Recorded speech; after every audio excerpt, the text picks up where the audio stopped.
Shukor nakaslem jong unongsan hima.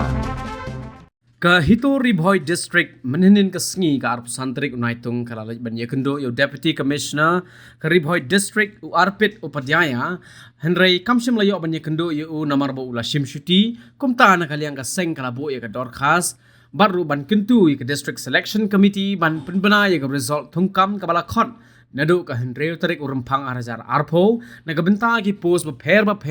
ki badai Ribhoy District panagaliang ka seng kala penpau ka jing skukya ya ka jing do nong jong ki khon samla ka dong ka thain na ka daw ka jing penslam jong ka DSC ban penmi ya ka result khamtam ha ka bakarta kala nang ya bat ka balong thamula ka long ba wat ya ka kampunet ru la de ban penmi ya ka result bat ka jing keno ba ka jing penslam jong ka DSC ban penmi ya ka result kan wanra ya shibun ki jing ya ki khna samla ki ba wat kam wat jam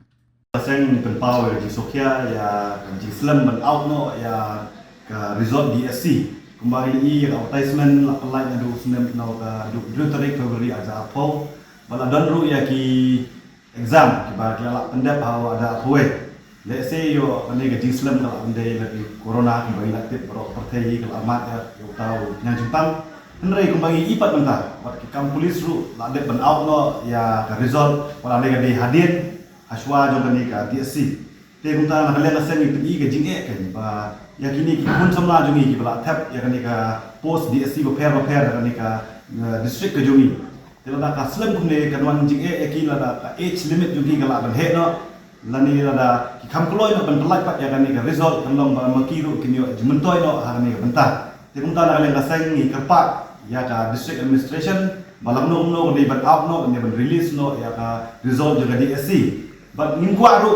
ban imaham no na le ka sang ya ka district administration ba ngde shu ban jabyang sakune sa CCN ne sa RCN ba baro ki issue ne baro ki kam kum ki seng balang ni ha mi sha khamat ban ya parta ne ban ajimot ya ka district administration na yang seng kum ne sngi lawan dum kudu ya district deputy commissioner ba ka jumon kudu jungi umsha modal pa office la Shimshuti ne le seng la bo da dorkas bahasa deputy commissioner ba la no ba ni kerpat ibu baru leno bat out no ya result jong ka DSC hakimi ki si banwa dinta nagale la seng ibu ka jindawa ya ka district administration ba ko mengel ila license tam e menta kani ka DSC ka la shu pending sa bat ni dawa ya kani ba kan le no kan out no ya ka result nang banora ka jingmento ya ki kon samla ka dong ka than ka jongi